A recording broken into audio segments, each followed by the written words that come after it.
지금 우리 지구가 말 그대로 열병을 앓고 있습니다. 오늘 이 시간에는요, 이 열병의 원인이 뭔지 데이터를 통해 깊숙이 들여다보고 또 지구를 지킬 거의 유일한 방법이죠. 에너지 혁명에 대해 이야기해 보려 합니다. 자, 이 그래프를 좀 보세요. 정말 오랫동안, 그러니까 수천 년 동안 지구의 기후는 굉장히 안정적이었어요. 인류 문명이 꼽힐 수 있었던 것도 바로 이 안정성 덕분이었죠. 그런데 그래프 맨 오른쪽을 한번 보세요. 최근 150년 사이에 뭔가 아주 극적인 일이 벌어진 게 보이시죠? 대체 무슨 일이 벌어지고 있는 걸까요? 이 질문에 답하려면 우리 지구가 생명체로 가득할 수 있게 해주는 아주 기본적인 과학 원리부터 알아봐야 합니다. 바로 온실 효과라는 거죠. 사실 온실 효과 자체는 나쁜 게 아니에요. 오히려 지구를 따뜻하게 감싸주는 뭐랄까 자연적인 이불 같은 거거든요. 이게 없으면 지구는 꽁꽁 얼어붙었을 거예요. 근데 문제는 산업혁명 이후로 우리가 이 이불을 너무 두껍게 만들고 있다는 겁니다. 바로 이 그림을 보시면 딱 이해가 되실 겁니다. 태양 에너지가 지구로 들어오잖아요. 근데 우리가 태우는 화석연료에서 나온 이산화탄소 같은 가스들이 마치 보이지 않는 막을 만드는 거예요. 그래서 들어온 열이 우주로 다시 빠져나가질 못하고 갇히는 거죠. 여름날 차 안에 열기가 갇히는 거랑 똑같은 원리예요. 그러면 과거의 기후는 어떻게 아냐고요? 이게 정말 대단한 건데 과학자들은 그냥 추측하는 게 아니에요. 나무의 나이테, 오래된 조개 껍데기, 그리고 특히 저 깊은 빙하 속에 과거의 정보가 고스란히 담겨 있거든요. 이걸 분석해서 과거의 온도를 알아내는 겁니다. 자, 이 그래프 좀 보세요. 수백 년 동안 기온이 오르락내리락 하긴 했지만 전반적으로는 굉장히 안정적이었죠. 우리가 농사짓고 도시를 세우고 문명을 발전시킬 수 있었던 것도 다 이 안정적인 기후 덕분이었습니다. 그런데 다시 한번 그래프 맨 오른쪽 끝을 봐주세요. 갑자기 수직으로 치솟고 있죠. 100배, 이 숫자가 핵심입니다. 지금 지구가 더워지는 속도가요. 마지막 빙하기가 끝나고 지구가 자연스럽게 따뜻해지던 그 속도보다 무려 100배나 빠르다는 뜻입니다. 이건 자연의 리듬이 아니에요. 완전히 전례 없는 인위적인 가속인 거죠. 지구 온도가 1도 올랐다고 하면 에이 겨우 1도? 하실 수도 있어요. 하지만 우리 몸이 1도 오르는 거랑은 차원이 다른 얘기입니다. 행성한테 1도는요. 그냥 좀 불편한 정도가 아니라 우리 삶의 기반 자체를 흔드는, 그러니까 극단적인 날씨, 식량 위기, 예측 불가능한 재앙들을 불러오는 신호탄 같은 거예요. 그리고 더 무서운 건 이 문제들이 따로 노는 게 아니라는 겁니다. 마치 도미노 같아요.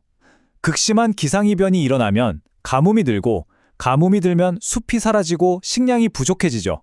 그럼 사람들은 굶주리고 병들고 야생동물들은 살 곳을 잃게 됩니다. 이렇게 꼬리에 꼬리를 물고 문제가 점점 더 커지는 악순환에 빠지게 되는 겁니다. 이게 그냥 앞으로 그럴 것이다라는 예측이 아니에요. 우리는 이미 그 결과를, 비극을 목격하고 있습니다. IT 지진으로 30만 명, 인도네시아 쓰나미로 13만 명, 수많은 사람들이 목숨을 잃었어요. 기후변화가 이런 재앙들을 더 자주, 그리고 더 강력하게 만들고 있다는 건 이제 부인할 수 없는 현실입니다. 5억! 이게 무슨 숫자인지 아세요? 2019년에 호주를 덮친 최악의 산불 때 목숨을 잃은 야생동물의 숫자입니다. 5억 마리요. 정말 상상조차 하기 힘든 어마어마한 생명의 손실이었습니다. 자, 이 지도를 한번 보세요. 2019년에 아프리카에서 시작된 거대한 메뚜기 떼가 중동을 거쳐 아시아까지 휩쓰는 경로입니다. 이게 왜 일어났을까요? 바로 기후변화로 따뜻하고 습한 환경이 만들어지면서 메뚜기들이 번식하기에 완벽한 조건이 갖춰졌기 때문입니다. 결국 우리 식탁까지 위협하는 거죠. 만약 우리가 이대로 아무것도 하지 않는다면 이 길의 끝에는 뭐가 있을까요? 어쩌면 그 답을 우리 이웃행성, 금성에서 찾을 수 있을지도 모릅니다. 정말 소름 끼치는 경고죠. 믿기 힘드시겠지만 수십억 년 전 금성은 지구랑 아주 비슷했을 거라고 해요. 바다도 있고 적당한 기온에 어쩌면 생명체도 있었을지 모르죠. 하지만 통제 불능 상태가 된 온실 효과가 모든 걸 바꿔놨습니다. 바다는 전부 끓어 증발해버렸고 행성 전체가 그야말로 불지옥이 되어버린 겁니다. 지구랑 비교해보면 그 차이가 극명하죠. 지구 대기 중 이산화탄소 농도는 0.04%인데 금성은 96.5%입니다. 표면 온도는 450도가 넘고요. 금성은 온실 효과를 막지 못하면 어떻게 되는지 그 최악의 시나리오를 보여주는 돌이킬 수 없는 재앙의 증거인 셈입니다. 여기까지 들으시면 정말 절망적일 수 있습니다. 그럼 이제 끝난 건가 싶으실 수도 있죠. 하지만 이야기는 여기서 끝나지 않습니다. 다행히도 과학은 우리에게 경고만 하는 게 아니라 이 위기를 극복할 수 있는 길도 아주 명확하게 보여주고 있거든요. 과연 이 벼랑 끝에서 돌아설 방법이 있을까요? 네, 있습니다. 데이터가 가리키는 길은 딱 하나예요. 바로 우리가 에너지를 만들어 쓰는 방식을 근본적으로 완전히 바꾸는 겁니다. 바로 햇빛, 바람, 그리고 물, 이 위대한 자연의 힘을 이용하는 거죠. 화석 연료랑은 다르게 이 에너지들은 온실가스를 전혀 만들어내지 않아요. 이건 이제 해도 되고 안 해도 되는 선택의 문제가 아닙니다. 우리의 미래를 지키기 위한 필수 조건인 거죠. 태양광 발전, 원리가 뭘까 궁금하시죠?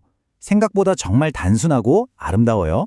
이 태양광 패널에 햇빛이 땅 하고 부딪히면 그 안에 있던 전자가 툭 튀어나와서 흐르기 시작합니다. 바로 이 전자의 흐름이 우리가 쓰는 전기가 되는 거예요.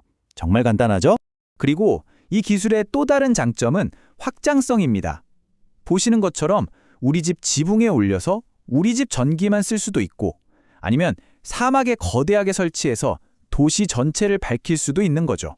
미래의 에너지는 저 멀리 어딘가에 있는 거대한 발전소에서만 오는 게 아닐 겁니다. 이 그림처럼 건물 외벽이, 창문이, 도로가 스스로 전기를 만들어내는 말 그대로 도시 전체가 하나의 발전소가 되는 그런 모습일 거예요. 결국 이 모든 데이터가 우리에게 말해주는 건 한 가지입니다. 이제 선택의 시간이라는 거죠. 의사가 병을 진단하고 증상을 설명해주고 치료할 수 있는 처방전까지 다 써준 셈이에요. 변화는 이미 시작됐습니다. 우리에겐 병을 고칠 기술도 방법도 다 있습니다. 남은 질문은 딱 하나입니다. 과연 우리는 제 시간의 행동에 나설까요? 미래는 정해져 있지 않습니다. 전적으로 우리의 속도에 달려있을 뿐이죠. 오늘 이야기는 여기까지입니다.